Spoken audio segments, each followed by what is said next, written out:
शादी हो रही है, मेरी नहीं तो।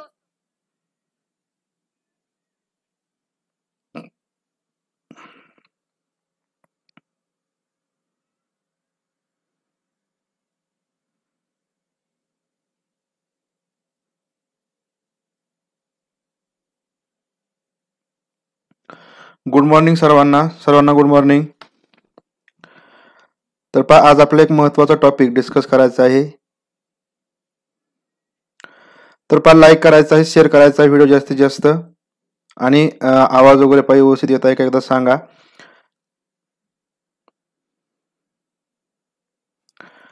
तर पहा, खूप महत्त्वाचा असा पहा टॉपिक आहे.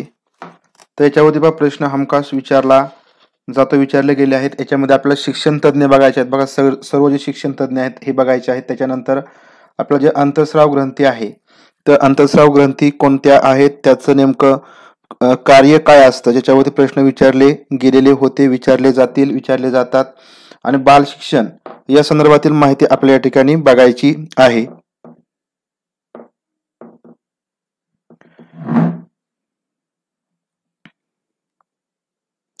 पेपर 1 आणि पेपर 2 मध्ये सुद्धा हा चॅप्टर महत्वाचा आहे. पेपर दोन्ही मध्ये प्रश्न विचारले जातात या ठिकाणी. तर ठीक आहे, या ठिकाणी आपण लगेच सुरू करूया, जास्त वेळ आपल्याला बघा घालवायचा नाही. तर बघा, या ठिकाणी पहिला जे शिक्षण तज्ज्ञ आहेत, या ठिकाणी आपल्याला पाश्चिमात्य शिक्षण तज्ज्ञ बघायचे, ज्याच्यावरती प्रश्न विचारले जातात. जॉन कॉमिनस या ठिकाणी हे शिक्षण तज्ज्ञ पाश्चिमात्य आहेत, युरोपियन शिक्षण तज्ज्ञ आहेत. या ठिकाणी त्यांना आधुनिक शिक्षणातील पितामह असं म्हटलं जातं. आता हेच थोडंसं लक्षात ठेवायचं, म्हणजे महत्वाचे पॉईंट आहेत तेच आपण या ठिकाणी घेणार आहोत. जास्त महत्वाचे नाही या ठिकाणी आपण घेणार नाही. आधुनिक शिक्षणातील पितामह जॉन कॉमिनियस यांना म्हटलं जातं. आता ही अशी पहिली व्यक्ती आहे ज्यांनी बाल शिक्षणाच्या क्षेत्रामध्ये प्रथम स्थापक मानलं जातं. म्हणजे बाल शिक्षणाच्या जे बाल शिक्षण आहे बाल शिक्षण क्षेत्रामध्ये त्यांना प्रथम स्थापक असं मानलं जातं. बाल शिक्षणाकडे बघण्याचा शास्त्रीय दृष्टिकोन त्यांनी दिलेला आहे. जॉन कॉमिनस यांनी बालकांचं वर्गीकरण त्यांनी त्यांच्या वैयक्तिक फरकांनुसार केलेलं आहे. बालकांचं वर्गीकरण करण्यामध्ये जे वैयक्तिक फरक असतात, व्यक्तिभेद असतात, त्यानुसार त्यांनी वैयक्तिक फरकानुसार बालकांचं वर्गीकरण हे जॉन कॉमिनस यांनी केलेलं आहे. त्यांचं मत काय बघा, आता मत काय आहे, तर मातांनी खूप सुरुवातीपासून बालकांकडे विशेष लक्ष देऊन त्यांना इंद्रिय शिक्षण द्यावं. या ठिकाणी खूप सुरुवातीपासून ज्या माता आहेत त्यांनीच या ठिकाणी बघा काय करायचं आहे, बालकांकडे विशेष लक्ष देऊन इंद्रिय शिक्षण द्यायचं आहे सुरुवातीच्या टप्प्यामध्येच. त्यानंतर शालेय कामकाजाचे तास कमी असावेत असं त्यांचं मत आहे. सकारात्मक शिस्तीला त्यांनी प्रोत्साहन द्यावं, शिक्षकांनी प्रोत्साहन द्यावं. शालेय काम आणि जीवन यांचा एकमेकांशी जवळचा संबंध असला पाहिजे. तर बघा, अशा प्रकारे या ठिकाणी यांचं मत होतं. हे मत या ठिकाणी लक्षात ठेवायचं आहे. बघा, आपण जे पहिले शिक्षण तज्ज्ञ बघितले जॉन कॉमिनस, तर यांच्याविषयी ही माहिती आणि यांनी जे योगदान दिलं तर ते आहे या ठिकाणी. आता पुढचे शिक्षण तज्ज्ञ आहेत बघा, रुसो. हे फ्रेंच तत्ववेत्ते होते. त्यांनी एमिल हे प्रसिद्ध पुस्तक लिहिलेलं आहे बघा, एमिल. त्यानंतर देव सर्व गोष्टी बनवतो यावर त्यांचा दृढ विश्वास होता. मानव शिक्षणाने संस्कारित होतो. या ठिकाणी मानव हा शिक्षणाने संस्कारित होतो, म्हणजे शिक्षणाचं महत्व या ठिकाणी त्यांनी सांगितलेलं आहे. आणि त्यांनी इंद्रिय शिक्षण सर्वात महत्वाचं आहे. इंद्रिय शिक्षण हे सर्वात महत्वाचं आहे, याला महत्व दिलेलं आहे. खेळाद्वारे शिक्षण या पद्धतीचा उपयोग बाल शिक्षणात व्हावा असं त्यांचं मत होतं. आता या ठिकाणी बघा, हे जे काही मत वगैरे आहे ते थोडेसे पण लक्षात ठेवायचे आहेत. बाकीची माहिती आपल्याला विचारली जात नाही. प्रश्न विचारले गेले तर तुम्हाला फक्त शिक्षणाविषयी विचारले जातात. एमिल हे प्रसिद्ध पुस्तक आहे त्यांचं. मानव शिक्षणाने संस्कारित होतो, इंद्रिय शिक्षण सर्वात महत्वाचं, आणि खेळाद्वारे शिक्षण या पद्धतीचा उपयोग बाल शिक्षणामध्ये झाला पाहिजे असं रुसो यांचं मत आहे.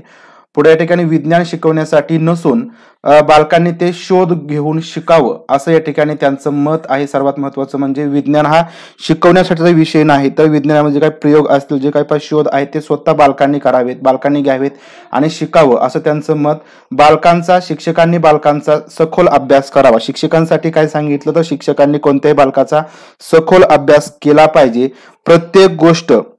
प्रत्येक गोष्ट करून बघावी आणि अध्ययन करावे हे या ठिकाणी महत्वाचं त्यांनी सांगितलेलं आहे. कोणतीही गोष्ट असेल तर ती करून पाहायची आहे, आपण ती कृतीयुक्त करायची आहे आणि त्यानुसार आपल्याला अध्ययन करायचं आहे असं रुसो यांनी सांगितलेलं आहे. रुसो यांचं हे मत आहे.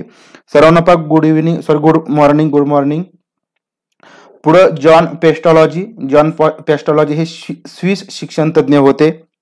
ही शिक्षण तज्ज्ञ होते. शिक्षण म्हणजे माणसाच्या अंगी असणाऱ्या सर्व शक्ती आणि क्षमतांचा नैसर्गिक, प्रगतिशील आणि लयबद्ध विकास. ही शिक्षण ही व्याख्या जॉन पेस्टॉलॉजी यांची आहे. ही व्याख्या लक्षात घ्या. शिक्षण म्हणजे माणसाच्या अंगी असणाऱ्या सर्व शक्ती, क्षमतांचा नैसर्गिक, प्रगतिशील आणि लयबद्ध विकास.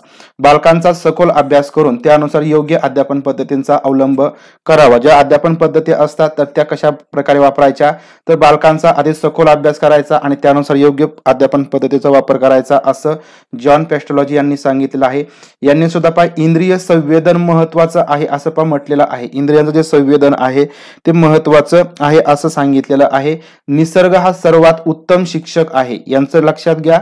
महत्वाचं जे विधान आहे, मत आहे ते की जो निसर्ग आहे तो विद्यार्थ्यांना शिकवत असतो, आपल्याला शिकवत असतो. विद्यार्थी निसर्गामधून अध्ययन करत असतात. हे सर्वात महत्वाचं मत त्यांचं आहे. बालकांना स्वयंनियंत्रणासाठी मार्गदर्शन करायचं आहे. या ठिकाणी त्यांना शिकवायचं नाही, स्वयंनियंत्रण कशा प्रकारे करायचं त्यासाठी पण मार्गदर्शन करायचं आहे. आणि विद्यार्थी या ठिकाणी जर एकदा स्वयंनियंत्रणासाठी सज्ज झाले की या ठिकाणी बाकीच्या गोष्टी व्यवस्थित होणार आहेत. बालकांना प्रेम आणि वात्सल्य द्या, असं या ठिकाणी पेस्टॉलॉजी यांचं मत आहे. तर अशा प्रकारे जॉन पेस्टॉलॉजी यांचं शिक्षणाविषयी जे मत आहे तर ते या ठिकाणी लक्षात ठेवा. पुढे या ठिकाणी जॉन फ्रेडरिक हर्बर्ट. आता हर्बर्टचे पंचपदी आपल्याला सर्वांना माहिती आहे. हे पेस्टॉलॉजी यांचेच अनुयायी होते. जर्मन शिक्षण तज्ज्ञ होते हे. पुढे या ठिकाणी बालकांच्या मनातील विशिष्ट व लक्षात येण्यासारख्या कल्पनांशी मिळते जुळते शिक्षण असावं, असं त्यांचं या ठिकाणी मत आहे. आपण या ठिकाणी थोडंसं फास्ट घेतोय. जे महत्वाचे पॉइंट आहे ते थोडेसे लक्षात घ्या. बालकांच्या मनातील विशिष्ट व लक्षात येण्यासारख्या कल्पनांशी मिळते जुळते शिक्षण असले पाहिजे, अशा प्रकारे शिक्षण असावं असं यांचं मत आहे. बालकांना सुचणाऱ्या नवीन कल्पना टिकवण्यासाठी शिक्षकांनी मदत केली पाहिजे. जे काय सर्जनशील विचार असतील, ज्या काही कल्पना असतील त्या बालकांना सुचत असतात आणि त्यासाठी एक शिक्षक म्हणून आपण त्यांना प्रोत्साहन द्यायचं आहे. त्या तशाच टिकल्या पाहिजे, ना की आपण त्या ठिकाणी एखादी कल्पना विद्यार्थ्यांना आपल्यापर्यंत पोहोचवली तर आपण त्याला त्या ठिकाणी काय बोललं नाही पाहिजे, त्याला प्रोत्साहन दिलं पाहिजे. त्याच्यामुळे तो तशाच प्रकारचा विचार करेल. म्हणजे ज्या काही नवीन कल्पना सुचतील, सर्जनशील विचार येतील तर ते आपण टिकवायचे आहेत. बालकाचे मन हे शिक्षकाला जाणता आलं पाहिजे. अध्यापनातील औपचारिक पायऱ्या त्यांनी सांगितलेल्या आहेत. बघा, औपचारिक पायऱ्या सांगणार त्यांना प्रणेता असं म्हटलं जातं. तयारी सांगितलेली आहे, सादरीकरण आणि उपयोजन. आपल्याला माहिती आहे ज्या पायऱ्या आहेत त्याच्यामध्ये तयारी, सादरीकरण आणि उपयोजन या अध्यापनातील औपचारिक पायऱ्या. तर या ठिकाणी हर्बर्ट यांनी सांगितल्या. शिक्षणाचं प्रमुख कार्य सदाचरण हे असावं. प्रमुख जे कार्य आहे ते सदाचरण हे असावं. तर असं या ठिकाणी हर्बर्ट यांनी पण सांगितलेलं आहे. तर अशा प्रकारे या ठिकाणी हर्बर्ट विषयी माहिती. त्याच्यानंतर फ्रेडरिक फ्रोबेल तर हे पेस्टॉलॉजी यांचे अनुयायी होते. तर हे जर्मन शिक्षण तज्ज्ञ होते. बालकांसाठी खेळण्याच्या वस्तूंचा शोध लावला. त्यांनी बक्षीस म्हणजेच गिफ्ट असं म्हटलेलं आहे. सध्या जे काय गिफ्ट वगैरे आपण देतो, गिफ्ट हा जो शब्द वापरतो तर तो या ठिकाणी फ्रोवेल यांची देण आहे. बालकांसाठी खेळण्याच्या वस्तूंचा त्यांनी शोध लावला आणि त्यालाच बक्षीस किंवा गिफ्ट असं म्हटलं जातं. आपण सर्रास आता सगळ्याच गोष्टींना गिफ्ट किंवा बक्षीस म्हणतो. 1840 मध्ये त्यांनी किंडरगार्टन नावाची शाळा सुरू केली. लक्षात घ्या, किंडरगार्टन नावाची शाळा सुरू कोणी केली तर फ्रेडरिक फ्रोबेल यांनी सुरू केलेली आहे. बाल्यावस्थेमध्ये बालकाची स्वतःची सृजनशीलता असते. बघा, लक्षात घ्या, कोणताही बाळ असेल, 1 वर्षाचा असेल 1.5 वर्षाचा असेल, त्याला स्वतःची सृजनशीलता असते. तर तो स्वतः विचार करतो आणि स्वतः काही गोष्टी तयार करण्याचा प्रयत्न करतो. म्हणजे या ठिकाणी आपण जर त्यांच्याकडे बारकाईने लक्ष दिलं, आपल्या बाळांकडे सुद्धा, तर लगेच लक्षात येईल की त्यांच्यामध्ये ती क्रिएटिव्हिटी असते, स्वतःची सृजनशीलता त्यांच्यामध्ये असते. तर असं मत या बाल्यावस्थेमध्ये असतं. हे फ्रेडरिक फ्रोबेल यांनी मांडलेलं आहे. बालकाचा आतला आत्मा आणि बालकाला शिक्षणातून मिळणारे अनुभव यांचा ताळमेळ असला पाहिजे. बालकाचा आतला आत्मा म्हणजे काय की बालक नेमका काय वर्तन करत आहे, बालकाच्या आतून नेमके कोणत्या क्रिया येत आहेत, कोणते प्रतिसाद येत आहेत याचा आणि आपण जे काही शिक्षण देणार आहोत तर त्या शिक्षणामधून जे मिळणारे अनुभव आहेत त्यांचा मेळ असला पाहिजे. म्हणजे बालकाला जे पाहिजे तेच आपण दिलं पाहिजे असा या ठिकाणी याचा अर्थ होईल. बालकाच्या उत्स्फूर्त विकासासाठी खेळ आवश्यक आहे. उत्स्फूर्त विकास करायचा असेल बालकाचा त्यासाठी पाहिजे खेळ आहेत. आपण खेळ जास्तीत जास्त विद्यार्थ्यांना दिले पाहिजे. म्हणजे या ठिकाणी क्रीडा पद्धती आपण शिक्षणामध्ये वापरली पाहिजे. आणि किंडरगार्टन ही जी काही पद्धती असते आपण माहिती, बरेच जण या ठिकाणी केजी शाळेवरती म्हणजे ज्या काही शाळा असतात त्याच्यावरती जॉब करत असतील त्याच्यामध्ये जास्तीत जास्त खेळाला महत्व दिलं जातं. जे काही सृजनशीलता असतील किंवा क्रिएटिव्हिटी असतील त्याला आपण या ठिकाणी विकसित करण्याचा प्रयत्न करत असतो. परंतु या ठिकाणी याचं थोडंसं उलट सुद्धा होतं की बऱ्यापैकी आपण जे पालक लोक असतो तेच बऱ्याच ज्या गोष्टी आहेत आपल्या मुलांना बनवून देत असतो. म्हणजे या ठिकाणी याला थोडासा कुठंतरी फाटा दिला जातो. परंतु या ठिकाणी जी किंडर गार्डन पद्धत आहे त्याच्यामध्ये विद्यार्थ्यांनी स्वतः काय गोष्टी केल्या पाहिजे याला या ठिकाणी महत्व आहे. आपण फक्त कंप्लीट करून घेण्यावरती भर देत असतो. त्याच्यामुळे या ठिकाणी या गोष्टी थोड्याशा चुकीच्या होत असतात. फ्रेडरिक फ्रोगल यांचं या ठिकाणी हे मत होतं. गाणी, हालचाली, रचना यांचा या ठिकाणी संबंध आहे. या तिन्हींच्या समन्वयातून हावभाव आकारला जातो. जे हावभाव असतात ते हावभाव कशा प्रकारे आकारला जातात तर या ठिकाणी गाणे असतील, त्याच्यावरती होणाऱ्या हालचाली असतील आणि त्याच्यातून ज्या काही रचना वगैरे तयार केल्या जातील तर त्याच्यातून या ठिकाणी कोणतेही हावभाव आकाराला येत असतात. पुढे या ठिकाणी बघा, हर्बर्ट स्पेन्सर इंग्लिश शिक्षण तज्ञ होते. परिपूर्ण आयुष्य जगण्यास शिकवणे हा शिक्षणाचा प्रमुख हेतू असावा. शिक्षणाचा प्रमुख हेतू या ठिकाणी काय असला पाहिजे तर परिपूर्ण आयुष्य जगण्यास शिकवणे.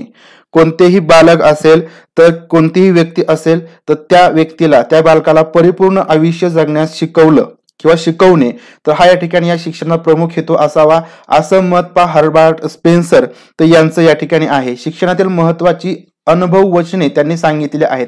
शिक्षणामध्ये जे महत्वाची अनुभवी वचने आहेत तर त्यांनी या ठिकाणी सांगितलेले आहेत. पण क्लिअर दिसत नसेल तर व्हिडिओची जी क्वालिटी आहे तर ती वाढवा. या ठिकाणी कोणाला प्रॉब्लेम येत असतील थोडंसं बॅक जा आणि परत या, किंवा या ठिकाणी काय करायचं आहे तुमच्या व्हिडिओची जी क्लॅरिटी आहे तर ती वाढवा. या ठिकाणी इकडून सगळं क्लिअर आहे. या ठिकाणी त्यांनी जे वचने आहेत, तत्वे आहेत अनुभवाची, ती काय सांगितलेले आहेत तर सोप्याकडून अवघडाकडे जा. सोप्याकडून अवघडाकडे जा किंवा जी सूत्र आहे ते आपण म्हणूया हर्बर्ट स्पेन्सर यांनी सांगितलं. ओळखीकडून अनोळखीकडे जा म्हणजे ज्ञाताकडून अज्ञाताकडे जा, मूर्ताकडून अमूर्ताकडे जा. तर अशा प्रकारे या ठिकाणी महत्वाची वचने आहेत, महत्वाची तत्वे आहेत त्यांनी हर्बर्ट स्पेन्सर यांनी शिक्षणाला दिलेली आहेत. त्यानंतर या ठिकाणी जॉन डुई हे अमेरिकन शिक्षण तज्ञ होते. शिक्षणामध्ये प्रगतीवाद आणि प्रयोगवाद ही तत्वे असायला पाहिजे असं त्यांचं मत. प्रगतीवाद असला पाहिजे आणि प्रयोगवाद असला पाहिजे. शिक्षणामध्ये जास्तीत जास्त प्रयोग केले गेले पाहिजे, प्रगतीवाद असला पाहिजे अशी तत्वे जॉन डुई यांनी सांगितली. शिकागो येथे प्रयोगशाळा म्हणून पूर्व प्राथमिक शाळा त्यांनी चालवली. शिकागो येथे त्यांनी काय केलं प्रयोगशाळा म्हणून जी पूर्व प्राथमिक शाळा आहे ती जॉन डुई यांनी चालवली आहे. कुठे तर शिकागो येथे. प्रत्येकाकडे वैयक्तिक क्षमता असतात ज्याद्वारे ते स्वतःभोवतीचं वातावरण नियंत्रणात ठेवू शकतात. कोणीही असू द्या तर त्याच्याकडे वैयक्तिक अशा काही क्षमता असतात ज्याद्वारे स्वतःभोवती जे वातावरण आहे ते कंट्रोलमध्ये ठेवण्याचा प्रयत्न करत असतात. आपलं छोटंसं बाळ असेल, एखादी मोठी व्यक्ती असेल तर त्या सर्व गोष्टी आपल्या स्वतःभोवतीचं वातावरण नियंत्रण ठेवण्यासाठी प्रयत्न करत असतात. याचं कारण म्हणजे त्यांच्याकडे वैयक्तिक अशा क्षमता या असतात, जन्मजात क्षमता असतात असं जॉन डुई यांचं मत आहे. पुढे या ठिकाणी वाढीच्या प्रक्रियेत शिक्षणाची मदत होत असते. जी वाढीची प्रक्रिया असते त्याच्यामध्ये शिक्षणाची मदत होत असते. शाळेमधील कृती या अत्यंत सोप्या आणि सरळ असायला पाहिजेत ज्यामुळे वाढ आणि विकासाला मदत होईल. वाढ आणि विकासामध्ये या ठिकाणी शिक्षणाचं महत्व आहे आणि ज्याच्यामुळे ज्या अत्यंत सोप्या आणि सरळ कृती असायला पाहिजे ज्याच्यामुळे वाढ आणि विकासाला मदत होईल. शाळा ही समाजाची प्रतिकृती असं त्यांचं महत्वाचं मत आहे. शाळा ही एक समाजाची प्रतिकृती असते. समाजामध्ये जसं आपल्याला वागायचं असेल तसं वागणं या ठिकाणी आपल्या शाळेमध्ये असलं पाहिजे आणि शाळेमधून बाहेर पडल्यावरती सुद्धा आपल्या समाजामध्ये वागण्यासारखा लायक व्यक्ती त्या ठिकाणी बनला गेला पाहिजे. म्हणजे शाळा ही समाजाची प्रतिकृती. तर जॉन डुई यांचं हे मत आहे.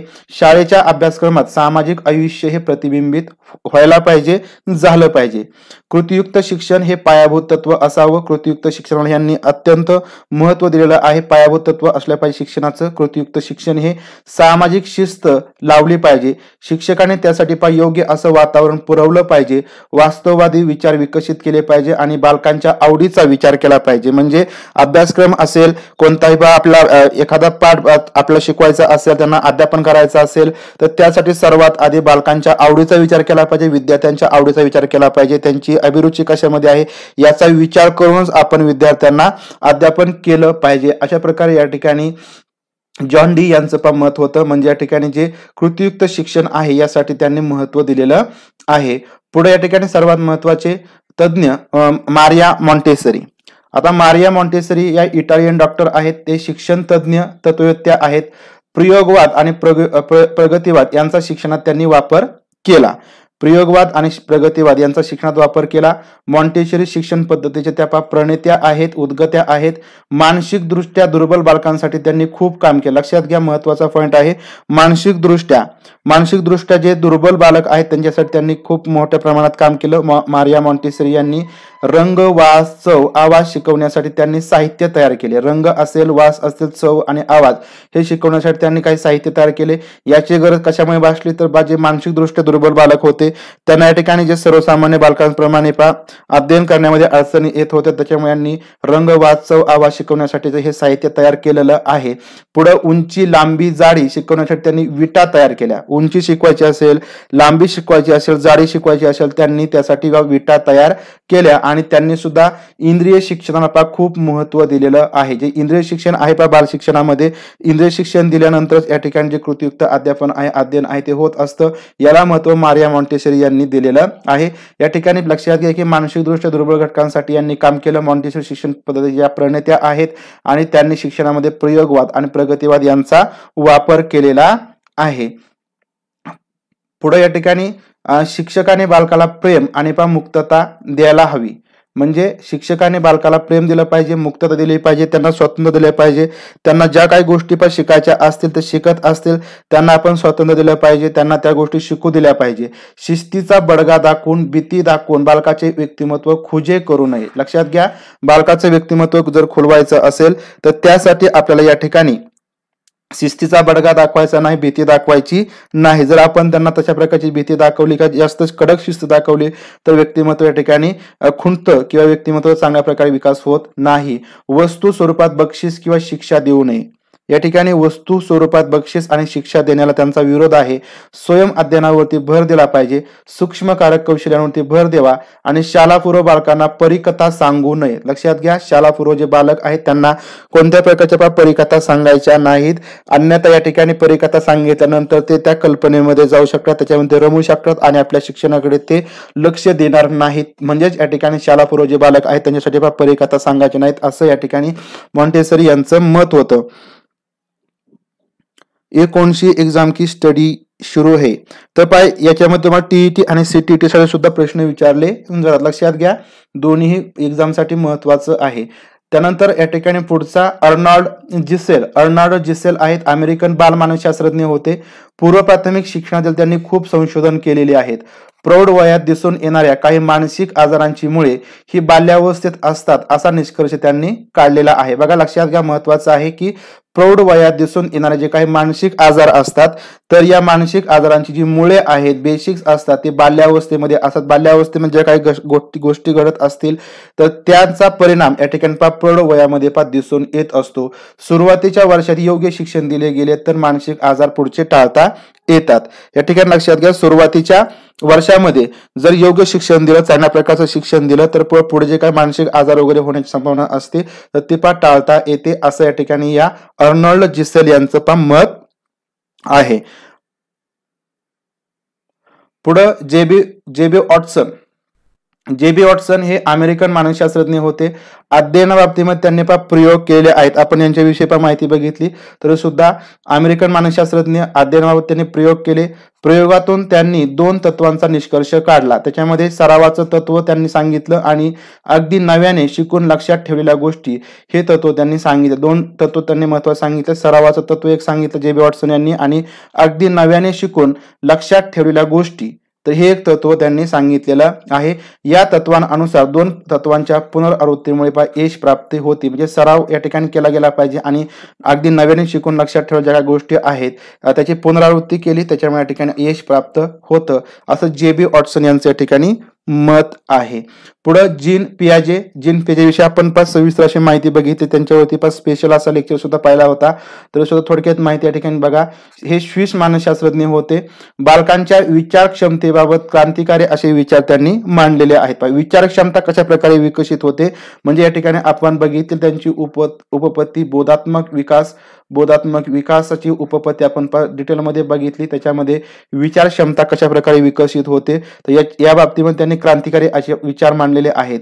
बालक हा निरनिराळ्या वैकसिक अवस्थांमधून जात असतात. जे बालक असतात ते पण निरनिराळ्या वैकसिक अवस्थांमधून जात असतात. 4 अवस्था आपण त्या ठिकाणी सांगितल्या होत्या. त्याच्यामध्ये शोध, सराव, प्रेरणा आणि स्मरण.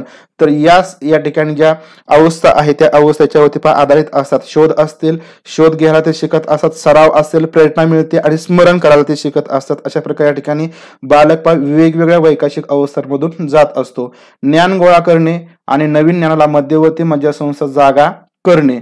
पुढे या ठिकाणी बालकांना प्रशिक्षण द्यायला खूप महाग वस्तूंची गरज नाही असं त्यांचं या ठिकाणी मत आहे. या ठिकाणी आपण जे काही महागड्या गोष्टी येतो, महागड्या शाळेमध्ये दाखल करतो विद्यार्थ्यांना, बालकांना, तर यांचं हे मत होतं की बालकांना जर प्रशिक्षण द्यायचं असेल यासाठी कोणत्याही महाग वस्तूंची गरज नाही. तुम्ही स्वतः काही छोट्याशा ज्या वस्तू आहेत, निसर्गातून ज्या वस्तू तुम्हाला मिळतील त्याच्यामध्ये सुद्धा विद्यार्थ्यांना चांगल्या प्रकारचं शिक्षण देऊ शकतो. म्हणजेच या ठिकाणी ज्ञान गोळा करणं आणि नवीन ज्ञानाला मध्यवर्ती मज्जासंस्था जागा दिली पाहिजे. बालकाला प्रशिक्षण द्यायला खूप महाग वस्तूंची गरज नसते आणि सुसूत्र आणि सुनियोजित अध्ययन अनुभवांची गरज ही बालकांना असते. लक्षात घ्या, महाग वस्तूंची गरज नसते, तर सुसूत्र, सुनियोजित अध्ययन अनुभव मग तुम्ही त्या ठिकाणी घरी द्या किंवा शाळेमध्ये द्या. तर या सर्व अनुभवांची गरज किंवा चांगल्या समृद्ध वातावरण विद्यार्थ्याला मिळालं तर कोणत्याही महागड्या वस्तूंची गरज नसते, असं जीन पियाजे यांचं हे मत आहे. पुढं आता या ठिकाणी भारतीय शिक्षण तज्ञ थोडीशी माहिती बघूया त्यांच्याविषयी. स्वामी दयानंद सरस्वती हे आर्य समाजाचे आद्य प्रवर्तक आहेत. ज्ञान प्राप्त केलेच पाहिजे. या ठिकाणी यांचं काय मत आहे की ज्ञान प्राप्त केलं पाहिजे, ज्ञान पण मिळवलं पाहिजे. स्वामी दयानंद सरस्वती यांचं हे मत आहे. प्रेम, विश्वास ही मूल्य रुजवली पाहिजे. बालकांमध्ये प्रेम, विश्वास ही जी मूल्य आहेत ती रुजवली पाहिजे. शारीरिक विकास हा महत्वाचा आहे. गुरु म्हणजे शिक्षक हा बालकांचा दुसरा पालकच असतो, असं या ठिकाणी स्वामी दयानंद सरस्वती यांनी म्हटलेलं आहे. लक्षात घ्या, या ठिकाणी ज्ञान प्राप्त केलेच पाहिजे. प्रेम, विश्वास ही मूल्य रुजवली पाहिजे. शारीरिक विकास महत्वाचा आहे. गुरु म्हणजे शिक्षक हा बालकांचा दुसरा पालकच असतो, स्वामी दयानंद सरस्वती यांचं मत. पुढे गुरु रवींद्रनाथ टागोर यांचं काय मत आहे, तर निसर्गाच्या सानिध्यात शिक्षण चांगले होतं. या ठिकाणी गुरु रवींद्रनाथ टागोर यांनी काय सांगितलं, तर निसर्गाच्या सानिध्यामध्ये जे शिक्षण आहे ते चांगल्या प्रकारे होतं. बालकाच्या जागृत बुद्धीपेक्षा त्याची नकळत असणारी बुद्धिमत्ता ही अधिक प्रभावी असते. या ठिकाणी IMP आहे, लक्षात घ्या काय म्हटलेलं आहे त्यांनी की बालकाची जी जागृत बुद्धी आहे त्या जागृत बुद्धीपेक्षा या ठिकाणी नकळत असणारी जी बुद्धिमत्ता असते ती अधिक प्रभावी असते, ज्याच्यामुळे त्यांना चांगल्या प्रकारचं अध्ययन होऊ शकतं. मानवी नात्यांमध्ये शिक्षकाने विश्वास दाखवावा. या ठिकाणी शिक्षकाच्या बाबतीमध्ये की जे मानवी नाते असतात त्याच्यामध्ये शिक्षकाने काय केलं पाहिजे, विश्वास दाखवला पाहिजे, असं गुरु रवींद्रनाथ टागोर यांचं या ठिकाणी मत आहे. पुढे या ठिकाणी बघा, स्वामी विवेकानंद, रामकृष्ण परमहंस यांचे शिष्य स्वामी विवेकानंद. माणसातील अचूकतेचा आविष्कार म्हणजे शिक्षणाविषयी त्यांचं मत लक्षात घ्या की माणसातील अचूकतेचा आविष्कार म्हणजे शिक्षण होय. आपण बालकांना सकारात्मक कल्पना पुरवल्या पाहिजेत. बालकांना आपण काय केलं पाहिजे बघा, पॉझिटिव्ह कल्पना, सकारात्मक कल्पना पुरवल्या पाहिजे. मन एकाग्र करणं, ध्यानधारणा यातून मानसिक विकास होतो. तर हे स्वामी विवेकानंद यांचं मत आहे. ध्यानधारणा करणं, एकाग्र करणं, मानसिक विकास याच्यामुळे होत असतो. त्यानंतर सकारात्मक कल्पना बालकांना आपण पुरवल्या पाहिजे. माणसातील अचूकतेचा आविष्कार म्हणजेच या ठिकाणी शिक्षण, असं स्वामी विवेकानंद यांचं मत आहे. पुढे या ठिकाणी महात्मा गांधी यांचं मत बघा की पहिल्या 5 वर्षात बालक जे शिकते व आत्मसात करते त्या गोष्टी नंतरच्या आयुष्यात ते शिकत नाही. महात्मा गांधींचं या ठिकाणी मत बघा शिक्षणाविषयी की पहिल्या 5 वर्षामध्ये बालक जे शिकतं ते किंवा आत्मसात करतं त्या गोष्टी नंतरच्या आयुष्यामध्ये कधीही शिकत नाही. शिक्षण म्हणजे बालकामध्ये चांगल्या गोष्टी चौफेर विकसित करणे. शिक्षण विषयी व्याख्या की शिक्षण म्हणजे बालकामध्ये ज्या काही चांगल्या गोष्टी आहेत त्या चौफेर विकसित करणं. चांगल्या गोष्टीवरती या ठिकाणी भर दिलेला आहे. नई तालीम म्हणजेच या ठिकाणी स्वयं अध्ययन हा शिक्षणातील महत्वाचा भाग. स्वयं अध्ययन करणं, सेल्फ स्टडी करणं हा शिक्षणातील महत्वाचा भाग आहे. श्रम प्रतिष्ठेला या ठिकाणी मूल्य असतं, किंमत असते. स्वतः या ठिकाणी श्रम केलं पाहिजे, प्रतिष्ठा मिळवली पाहिजे. त्यानंतर स्वयं अध्ययन केलं पाहिजे. बालकांमध्ये चांगल्या गोष्टी चौफेर विकसित केल्या पाहिजे आणि सुरुवातीच्या 5 वर्षामध्ये जो विकास होतो तो नंतरच्या कालावधीमध्ये विकास होत नाही, असं महात्मा गांधी यांचं मत आहे. पुढे या ठिकाणी अरविंद घोष यांचं मत बघा किंवा त्यांचं कार्य बघा की त्यांचा दृष्टिकोनच एकात्मिकतेवरती भर देणारा होता. अरविंद घोष यांचा या ठिकाणी जो भर होता तो एकात्मिकतेवरती होता. एकत्र एकत्र तर याच्यावरती या ठिकाणी हा भर होता. पुढे या ठिकाणी त्यामुळे त्यांच्या तात्विकतेला एकात्मिक तात्विकता असं म्हणतात. अरविंद घोष यांनी जे काय तात्विकता सांगितलेली आहे त्याला या ठिकाणी एकात्मिक तात्विकता असं म्हटलं जातं आणि त्यांचा दृष्टिकोन हा एकात्मिकतेवरती भर देणारा होता. मानवी व्यक्तिमत्वातील भौतिक आणि आध्यात्मिक बाजूंचं एकात्मीकरण झालं पाहिजे असं त्यांचं मत होतं. त्यांच्या मते शिक्षणाचा खरा पाया म्हणजे मानवी मनाचा अभ्यास अर्भक किशोरवयीन मुले मुली आणि प्रौढ आहेत. शिक्षणाचा खरा पाया त्यांनी काय सांगितलेला आहे तर या ठिकाणी मानवी मनाचा अभ्यास करणं अर्भक असतील किशोरवयीन मुले मुली आणि प्रौढ तर हे या ठिकाणी शिक्षणाचा खरा पाया आहेत. शिक्षणाचा हेतू हा आयुष्याच्या हेतूशी संबंधित असावा. जे काही शिक्षण असेल त्याचा हेतू आयुष्याच्या हेतूशी असला पाहिजे. आयुष्य कशा प्रकारे जगता येईल पुढे चांगल्या प्रकारे जगता येईल तर या अनुसार या ठिकाणी शिक्षणाचे हेतू असले पाहिजे असे अरविंद घोष यांचे मत आहेत. पुढे या ठिकाणी सर्वात महत्वाचं म्हणजे गिजूबाई बधेका यांच्यावरती प्रश्न विचारले गेलेले होते. गिजूबाई बधेका तर यांनी काय केलं जे मॉन्टेसरी पद्धती आपण वरती बघितली तर मॉन्टेसरी पद्धतीमध्ये त्यांनी खूप लक्ष घातलं, खूप इंटरेस्ट दाखवला, त्याच्यावर त्यांनी अभ्यास केला. त्यांनी मॉन्टेसरी मॅडम यांनी दिलेली जी काही पूर्व प्राथमिक शाळेची कल्पना होती त्याला त्यांनी आदर्श मानलं, त्याच्यावर त्यांनी काम केलं, त्याच्यावर त्यांनी खूप प्रयोग केले. त्यांचं उद्दिष्ट आणि शाळेचे तत्वज्ञान यांचा सखोल अभ्यास केला. जे काही मॉन्टेसरी मॅडम यांची जे काही पद्धती होती मॉन्टेसरी पद्धती होती त्याची उद्दिष्ट असतील शाळेचे जे तत्वज्ञान आहे त्यांचा सखोल या ठिकाणी अभ्यास गिजूबाई बधेका यांनी केला. 1918 मध्ये दक्षिणामूर्ती विनय मंदिर प्राथमिक दक्षिणामूर्ती ही संस्था होती. गिजूबाई बधेका यांच्या मामाची ही दक्षिणामूर्ती संस्था होती आणि या संस्थेमध्ये मुख्याध्यापकाचं काम गिजूबाई बधेका यांनी सुरू केलं आणि नंतर या ठिकाणी पुढच्या कालावधीमध्ये विनय मंदिर प्राथमिक शाळा ही त्यांनी सुरू केली. पुढे किशोर मंदिर माध्यमिक शाळा त्यांनी काढली. आधी या ठिकाणी प्राथमिक विनय मंदिर ही शाळा काढली, पुढे किशोर मंदिर ही माध्यमिक शाळा गिजूबाई बधेका यांनी काढली. 1920-21 साली गुजरातमध्ये दक्षिणामूर्ती बाल मंदिर त्यांनी सुरू केलं. तर लक्षात घ्या विनय मंदिर प्राथमिक शाळा, किशोर मंदिर माध्यमिक शाळा आणि दक्षिणामूर्ती बाल मंदिर 1920-21 मध्ये त्यांनी ही संस्था किंवा शाळा सुरू केल्या आहेत. गुजरात असेल महाराष्ट्र असेल इतर प्रांतांमध्ये गिजूबाईंच्या कामाने अनेक व्यक्ती प्रभावित झाल्या. त्यापैकी एक ताराबाई मोडक ह्या होत्या. ताराबाई मोडक विषयी आपण माहिती बघणार आहोत. ताराबाई मोडक तर यांच्या साथीदार होत्या किंवा या ठिकाणी यांना सहकार्य करणाऱ्या होत्या. यांनी गिजूबाई बधेका आणि ताराबाई मोडक यांनी खूप मोठ्या प्रमाणात एकत्र येऊन प्रयोग केले आणि चांगल्या प्रकारे या संस्थेच्या या शाळांचं कामकाज केलेलं आहे. आता गिजूबाई बधेका यांनी शिक्षण पत्रिका मासिक हे बाल शिक्षणाचा प्रसार करण्याच्या उद्देशाने सुरू केलेलं होतं. शिक्षण पत्रिका हे मासिक मॉन्टेसरी संघ त्यांनी स्थापन केला. लक्षात घ्या गिजूबाई बधेका यांच्यावरती मॉन्टेसरी पद्धतीचा खूप मोठ्या प्रमाणात प्रभाव होता, त्याच्यामुळे त्यांनी या ठिकाणी मॉन्टेसरी संघ स्थापन केला. गिजूबाई आणि त्यांच्या प्रयोगांना साथ देणाऱ्या ताराबाई मोडक या दोघांनी त्यांच्या दक्षिणामूर्ती संस्थेमध्ये गीता पद्धत विकसित केली. गीता पद्धत कोणी विकसित केली तर या ठिकाणी ताराबाई मोडक आणि त्यांना त्यांचे जे काय गिजूबाई बधेका मार्गदर्शक म्हणूया आपण त्यांना गिजूबाई बधेका आणि ताराबाई मोडक या दोघांनी त्यांच्या दक्षिणामूर्ती संस्थेमध्ये गीता पद्धत विकसित केली. आता गीता पद्धत म्हणजे काय असते तर गीता पद्धत म्हणजे जे मॉन्टेसरी पद्धत आहे त्या मॉन्टेसरी पद्धतीमध्ये मॉडिफिकेशन करणं, आपल्या देशातील राष्ट्रीय सामाजिक आणि आर्थिक परिस्थिती अनुसार त्याच्यामध्ये बदल करून ही पद्धती विकसित केली गेली. बघा गीता पद्धत म्हणजेच या ठिकाणी आपण म्हणूया मॉन्टेसरी पद्धत. फक्त या ठिकाणी आपल्या देशामध्ये राष्ट्रीय असतील सामाजिक आणि आर्थिक परिस्थिती ज्याप्रमाणे असेल त्याप्रमाणे त्याच्यामध्ये मॉडिफिकेशन केले गेले, बदल केले गेले, त्यालाच या ठिकाणी गीता पद्धत असं म्हटलं जातं. जी दक्षिणामूर्ती संस्थेमध्ये चालवली जात होती, जे विकसित करणारे होते ते ताराबाई मोडक आणि गिजूबाई बधेका हे होते. तर अशा प्रकारे या ठिकाणी गिजूबाई बधेका विषयी ही माहिती महत्वाची आहे. पुढे या ठिकाणी ताराबाई मोडक. आता बघा भारतातील पूर्व प्राथमिक शिक्षण आणि बाल कल्याणाचा त्यांनी पाया रचला. भारतामध्ये लक्षात घ्या, भारतामध्ये म्हटलं पूर्व प्राथमिक शिक्षण आणि बाल कल्याणाचा पाया रचणारे कोण? तर ताराबाई मोडक. ग्रामीण भागामध्ये सर्वात अगोदर त्यांनी अंगणवाड्या सुरू केल्या.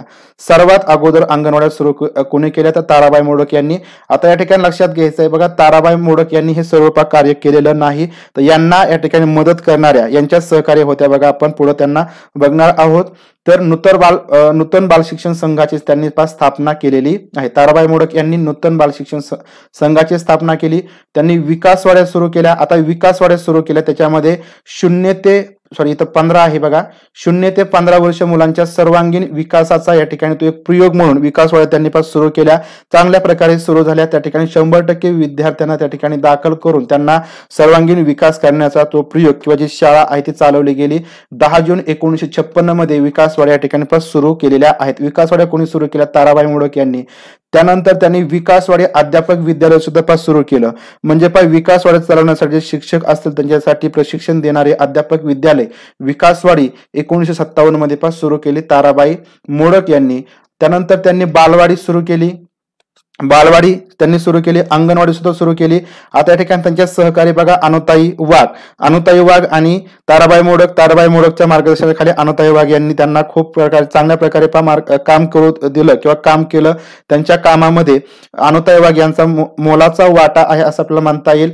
तर या ठिकाणी अनुताई वाघ काय करायच्या? मुलांच्या जे आदिवासी मुलं होते, ज्या आदिवासी भागामध्ये आदिवासी मुलं होते, तर त्यांच्या त्या ठिकाणी बघा ते अंगणामध्ये जायचे आणि अंगणामध्ये जाऊन ते शिक्षण द्यायचे आणि त्याच्यामुळेच त्या ठिकाणी अंगणवाडी तर ही जी संकल्पना आहे त्या ठिकाणी विकसित झाली असं म्हणता येईल.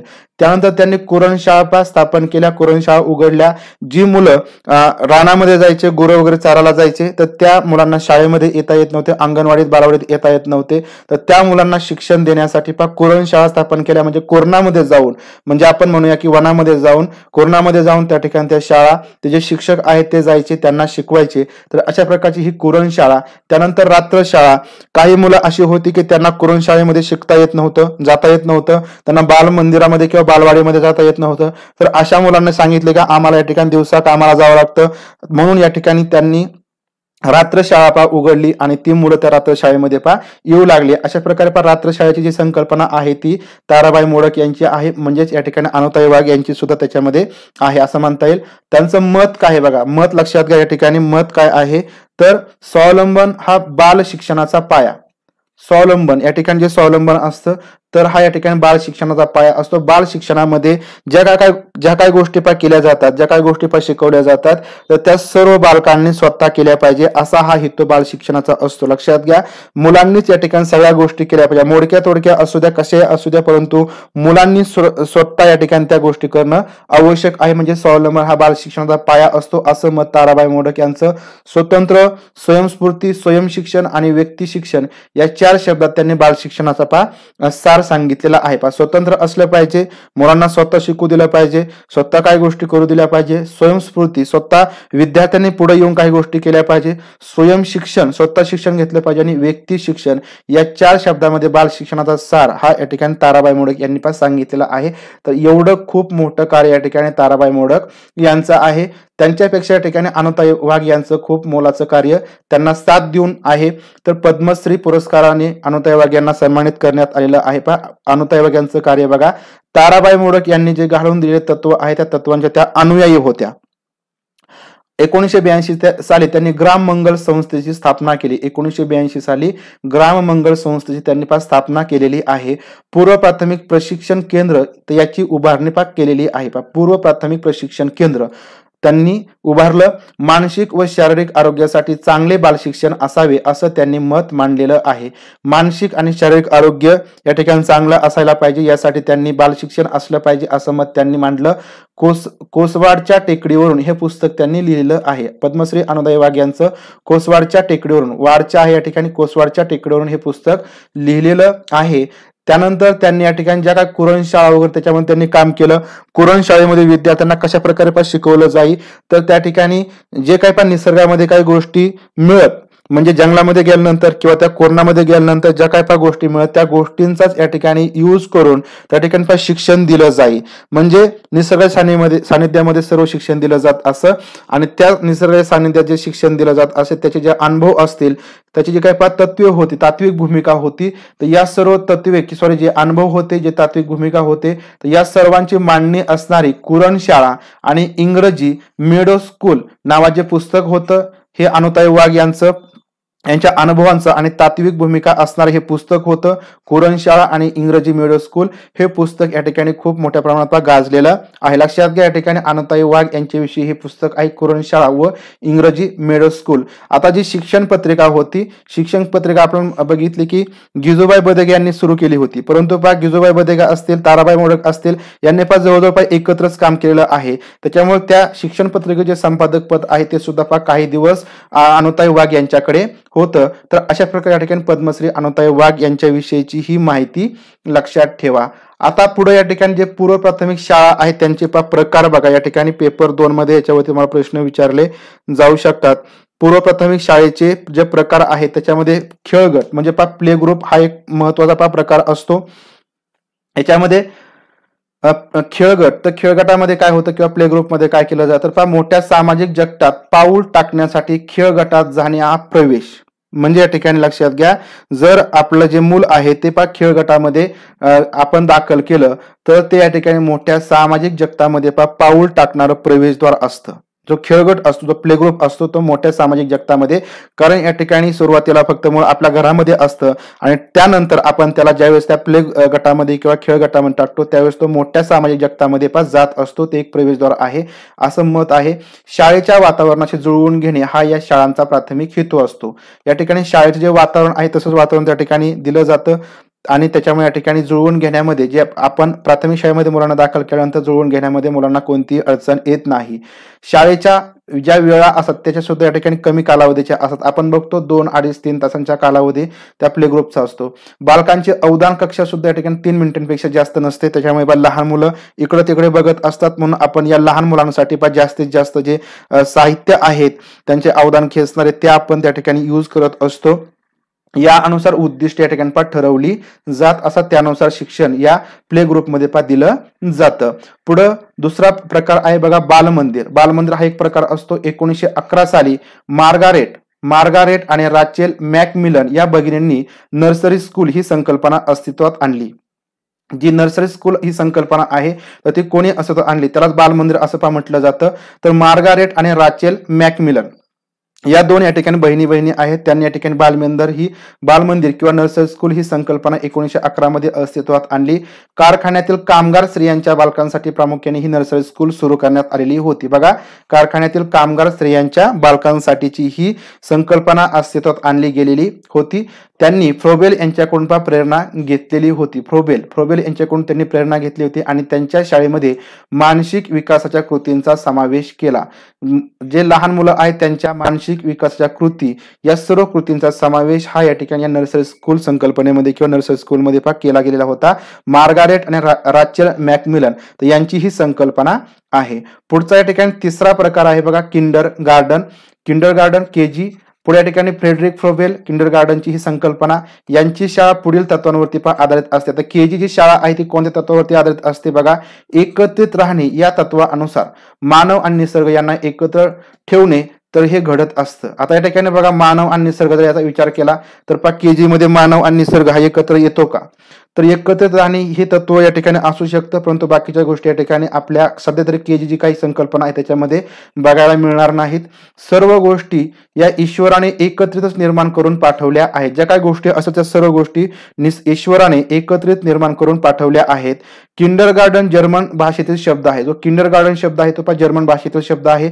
त्याचा अर्थ होतो बालकांची बाग हा या ठिकाणी किंडर गार्डनचा अर्थ होतो. आणि बालकांची बाग जर या ठिकाणी बालक त्या ठिकाणी आपण म्हणूया वृक्ष असतील तर शिक्षक हा त्या ठिकाणी माळी म्हणून काम करतो. लक्षात घ्या शिक्षकाचं काम काय आहे किंडर गार्डन मध्ये एक माळी म्हणून त्या वृक्षांना या ठिकाणी चांगल्या प्रकारे विकसित करणं चांगल्या प्रकारे खतं देणं म्हणजे चांगल्या प्रकारे त्यांना वातावरण विकसित करून घेणं त्यांचा पोषक असं वातावरण निर्माण करून दिलं पाहिजे आणि त्या विद्यार्थ्यांचा चांगल्या प्रकारे विकास घडवून आणला पाहिजे. अशा प्रकारे या ठिकाणी किंडर गार्डन संकल्पना फ्रेडरिक फ्रोबेल यांची असते किंवा आहे. पुढे या ठिकाणी पहा किंडर गार्डन शाळेची उद्दिष्ट सांगितली आहेत बघा. बालकांना शरीर सुदृढ करण्यास संधी दिली पाहिजे. या ठिकाणी पहा बालकांना शरीर सुदृढ करण्यास संधी देणं ही किंडर गार्डन शाळेचं उद्दिष्ट. इंद्रियांना सराव देणं, निसर्गाची ओळख करून देणं, सर्वांगीण विकास समृद्ध करणं, सामाजिक विकास घडवून आणणं, सुप्त विकास घडवण्यास चालना देणं. आता बघा लक्षात घ्या, जे काही सुप्त विकास वगैरे असतात ते स्वतः विद्यार्थ्यांकडून करून घेतले पाहिजे. या ठिकाणी स्वतः विद्यार्थ्यांना मार्गदर्शन करून ते झालं पाहिजे. परंतु या ठिकाणी याचा थोडासा आपण म्हणूया की सध्याची किंडर गार्डन जी पद्धत आहे त्याच्यामध्ये फक्त आणि फक्त या ठिकाणी काही गोष्टी करून घेण्याकडे बाबर असतो. करून फक्त घेतल्या पाहिजे, घेतल्या जातात, त्या ठिकाणी विद्यार्थ्यांनी कराव्यात असं या ठिकाणी कोणालाही वाटत नाही. तर हे जे उद्दिष्ट आहे या उद्दिष्टाला या ठिकाणी आपण म्हणूया थोडंसं बाजूला सारलं जातं. आता पुढची संकल्पना अंगणवाडी. तर पहा कोसवाडच्या टेकडीवरती ताराबाई मोडक यांच्या पुढाकाराने आदिवासी बालकांसाठीचा हा शैक्षणिक कार्यक्रम सुरू झाला होता. त्यानंतर अगोदर त्यांनी पहा कुरण शाळा सुरू केल्या होत्या, आपण वरती माहिती बघितलीच आहे. आता ही जी अंगणवाडी आहे हा मितोपचारिक शिक्षणाचा आदर्श असा पहा प्रकार आहे. पहा मितोपचारिक. याचप्रमाणे ताराबाई मोडक यांनी अंगणवाडी पास सुरू केली. पुढे त्याला अनुताई वाघ यांनी आणखी आकार प्राप्त करून दिला. आदिवासी पाड्यांच्या अंगणात झाडाखाली या अंगणवाडी शाळा भरत असत. आदिवासी जीवनाशी निगडीत शिक्षण या अंगणवाडीत पास दिलं जात होतं. सुरुवातीला या ठिकाणी आदिवासी जीवनाशी निगडीत शिक्षण या अंगणवाडीमध्ये पास दिलं जात होतं. आता याचं जाळं संपूर्ण या ठिकाणी महाराष्ट्रावर पसरलेलं आहे. अंगणवाडीचं उद्दिष्ट बघा, सामाजिक आर्थिकदृष्ट्या जी बालके वंचित आहेत त्यांच्यासाठी पास सेवा पुरवणं. सामाजिक आणि आर्थिकदृष्ट्या जी बालके वंचित आहेत त्यांच्यासाठी सेवा पुरवण्याचं उद्दिष्ट हे अंगणवाडीचं आहे. कुपोषित बालकांसाठी पोषक आहार पुरवला जातो. याच्यामधून जे कुपोषित बालक असतात, लक्षात घ्या, कुपोषित बालक याच्याशी आपला संबंध येतो. कुपोषित बालकांसाठी पोषक आहार पुरवणं हे अंगणवाडीचं सर्वात महत्वाचं उद्दिष्ट आहे. दर्जेदार अन्न पुरवठा त्या ठिकाणी केला जातो. पुढे सर्वांगीण विकास त्याच्यामधून पास साधला जातो आणि आरोग्याकडे सर्वात महत्वाचं लक्ष हे अंगणवाडीमध्ये पास दिलं जातं. तर अशा प्रकारे या ठिकाणी अंगणवाडीची संकल्पना ही कोणाची आहे तर ताराबाई मोडक आणि अनुताई वाघ. या ठिकाणी लक्षात घ्या, ताराबाई मोडक आणि अनुताई वाघ यांनी एकत्रच काम केलेलं आहे. त्याच्यामध्ये चांगल्या प्रकारच्या संकल्पना आहेत त्या आपण म्हणूया ताराबाई मोडक यांच्या आहेत, कारण या ठिकाणी ताराबाई मोडकच्या अंडर अनुताई वाघ यांनी काम केलेलं आहे. परंतु काही ज्या संकल्पना आहेत त्या अनुताई वाघ यांच्या स्पेशल आहेत. पुढं या ठिकाणी याच्यावरती प्रश्न बघा, आता थोडेसे तुमचं समजलं असेल तुम्हाला सगळ्या गोष्टी. तर या ठिकाणी बघा जोड्या लावण्याचा हा प्रश्न आहे. तत्ववेत्ते आहेत आणि शिक्षणाचा विचार त्यांनी मांडलेला आहे. यांच्या या ठिकाणी आपल्याला जोड्या लावायच्या आहेत. Friedrich Froebel, Maria Montessori, Rousseau, Pestalozzi, पियाजे. आणि पुढे शिक्षणाचे विचार. आतापर्यंत तुम्हाला समजलं असेल, थोडंसं तुम्ही लक्ष देऊन बघितलं असेल तर जोड्या लावा.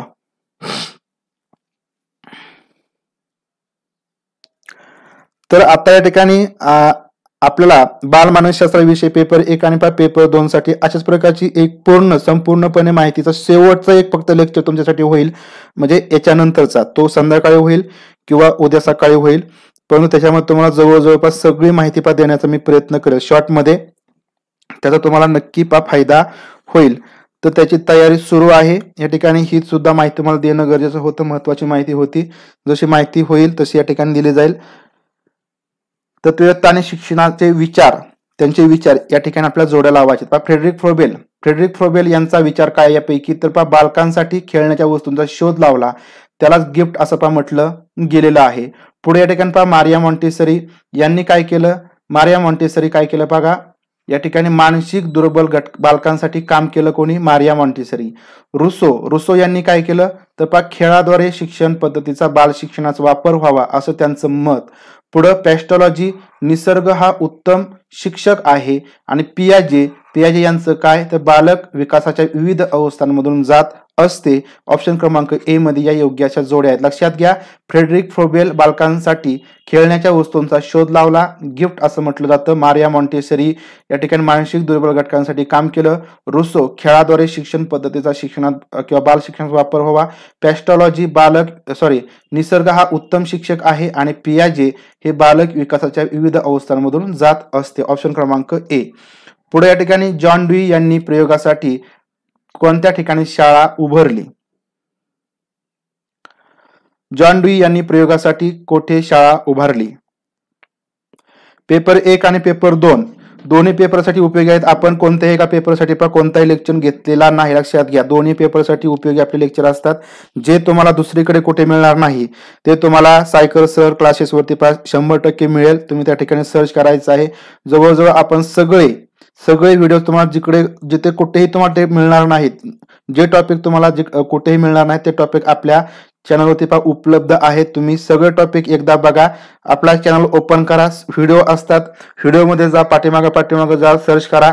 तुम्हाला सगळे महत्वाचे टॉपिक वाईज सगळे व्हिडिओ तुम्हाला मिळून जातील. सगळे व्हिडिओ बघून घ्या.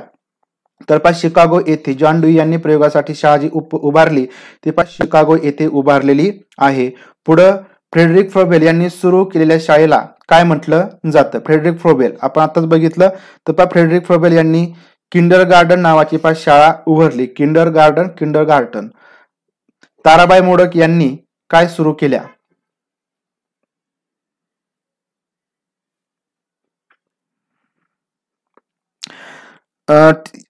एसटीचा संप चालू आहे. जर संप मिटला नाही तर कदाचित जाऊ शकते. या ठिकाणी बरीच कारण आहेत पुढे जाण्यासाठी, परंतु या ठिकाणी शक्यता तरी सुद्धा कमी वाटते. परंतु या ठिकाणी काय होतंय, आपण जर त्याच्यामध्ये जर अडकलो की परीक्षा पुढे जाईल, मागे जाईल, तर तुमचा कोणताही अभ्यास होणार नाही. लक्षात घ्या, कोणत्या प्रकारचा तुमचा अभ्यास होणार नाही.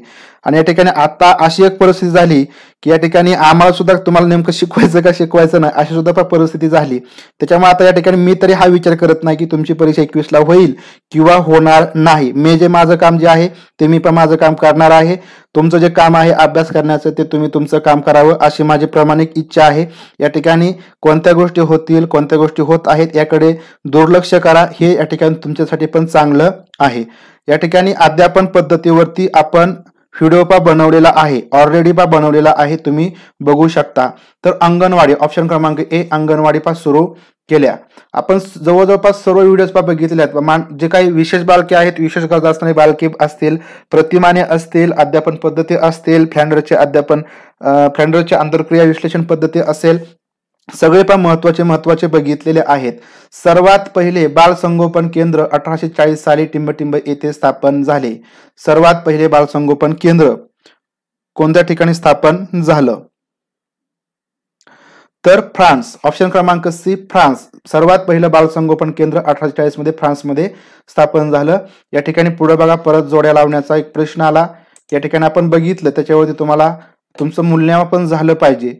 तर तत्ववेत्ते आहेत आणि त्यांचे शिक्षण विचार आहेत. बघा या ठिकाणी राहिलं शिक्षण विचार त्यांनी कोणते मांडले? गुरु रवींद्रनाथ टागोर, पद्मश्री अनुताई वाघ, स्वामी दयानंद सरस्वती, अरविंद घोष, महात्मा गांधी.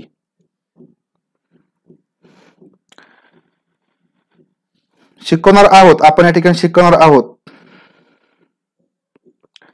नोटीस आली आहे 21ला होणार. नियोजन चालू आहे, सगळ्या गोष्टी चालू आहे. त्याच्यामुळे आपण त्याकडे लक्ष द्यायचं नाही. तुमचं हॉल तिकीट काढून ठेवा. या ठिकाणी एक प्रिंट तुमची वाया जाईल असं आपण फक्त म्हणूया जर पुढे गेली तर. परंतु शक्यतो या ठिकाणी होणारच आहे. जो संप आहे तो सुद्धा लवकरच मिटेल आणि तुमची परीक्षा सुरळीत सुरू होईल किंवा सुरळीत पूर्ण होईल अशी अपेक्षा आहे. कारण जास्त दिवस परीक्षा पुढे जाणं सुद्धा या ठिकाणी चांगलं नाही, योग्य नाही. तर गुरुनाथ रवींद्रनाथ टागोर यांनी काय केलेलं आहे? तर निसर्गाच्या सानिध्यात खरे शिक्षण होतं असं त्यांचं मत आहे. पद्मश्री अनुताई वाघ यांनी मंगलची स्थापना केली. मंगलची स्थापना पद्मश्री अनुताई वाघ यांनी केली. स्वामी दयानंद सरस्वती, शारीरिक विकास महत्वाचा आहे असं त्यांचं मत आहे. अरविंद घोष यांनी काय केलं? तर शिक्षणाचा या ठिकाणी एकात्मिक विचार केला. या ठिकाणी ई आहे. आणि या ठिकाणी महात्मा गांधी यांनी नई तालीम स्वयं अध्ययन. महात्मा गांधी यांनी नई तालीम स्वयं अध्ययन. या ठिकाणी ऑप्शन क्रमांक बी मध्ये या योग्य अशा जोड्या आहेत बघा. रवींद्रनाथ टागोर यांनी निसर्गाच्या सानिध्यात खरे शिक्षण होतं. पद्मश्री अनुताई वाघ, ग्राममंगलची स्थापना. स्वामी दयानंद सरस्वती, शारीरिक विकास महत्वाचा. अरविंद घोष, शिक्षणाचा एकात्मिक विचार. महात्मा गांधी यांनी नई तालीम स्वयं अध्ययन. तर अशा प्रकारचे हे विचार मांडलेले आहेत. प्रश्न घटक पुढचा आहे बघा. या ठिकाणी शेवटचा घटक ग्रंथीचे प्रकार. जे का ग्रंथी आहेत ग्रंथीवरती प्रश्न विचारले जातात व ग्रंथीचे प्रकार बघा या ठिकाणी दोन प्रकार आहेत. एक अंतस्राव ग्रंथी असते, एक बहिस्राव ग्रंथी असते. जे अंतस्राव ग्रंथी असते तर ते डायरेक्ट रक्तामध्ये स्राव मिसळत असतात, बहिस्राव ग्रंथी. आता जे बहिस्राव ग्रंथी असतात त्याच्यामुळे या ठिकाणी घाम, लाळ, अश्रू यांची निर्मिती होते. जे आपला घाम येतो, लाळ येते आणि जे अश्रूंची निर्मिती होते तर ते बहिस्राव म्हणजे बाहेरील ग्रंथीमुळे या ठिकाणी होत असते. शरीराच्या बाहेर असणाऱ्या ग्रंथीमुळे घाबरल्यामुळे लाळ ग्रंथीचे काम थांबते आणि आपली जीभ कोरडी पडते. लक्षात घ्या, बहिस्राव ग्रंथी याच्यामध्ये काय होतं, आपण ज्यावेळेस घाबरतो किंवा भीतो त्यावेळेस लाळ ग्रंथीचं काम थांबतं आणि आपली जीभ या ठिकाणी कोरडी पडते, आपला कोरड पडते. तर हे या ठिकाणी बहिस्राव ग्रंथीमुळे होतं. पुढे या ठिकाणी अंतस्राव ग्रंथी. आपल्या ठिकाणी बहिस्राव ग्रंथीवरती प्रश्न कधी विचारला गेला नाही, फक्त तुम्हाला माहितीसाठी आहे. अंतस्राव ग्रंथी या ठिकाणी महत्वाच्या आहेत. आता ज्या महत्वाच्या ग्रंथी आहेत त्याच आपण या ठिकाणी घेतल्या, ज्या तुम्हाला परीक्षेमध्ये विचारल्या जातात. आता या ठिकाणी अंतस्राव ज्या ग्रंथी आहेत त्या ग्रंथीचं जर प्रमाण किंवा त्यांच्या स्रावाचं प्रमाण या ठिकाणी आपण असं म्हणूया, स्रावाचे प्रमाण जर कमी झालं तर कमी अधिक झालं तर या ठिकाणी मनुष्याच्या स्वभावामध्ये फरक पडतो.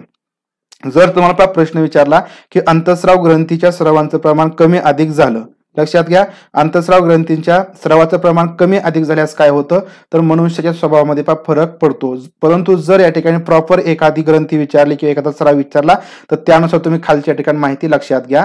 कंठ ग्रंथी, तर यालाच या ठिकाणी कंठस्थ ग्रंथी असं म्हटलं जातं. कंठ ग्रंथी किंवा कंठस्थ ग्रंथी किंवा या ठिकाणी गळ्यातील ग्रंथी स्थान याचं गळ्यात असतं. स्राव जो स्रवतो किंवा या ठिकाणी जे संप्रेरक आहे तर त्याला या ठिकाणी थायरॉक्सिन म्हटलं जातं. थायरॉक्सिन मध्ये प्रोटीन आणि आयोडीन असतं, थायरॉक्सिन.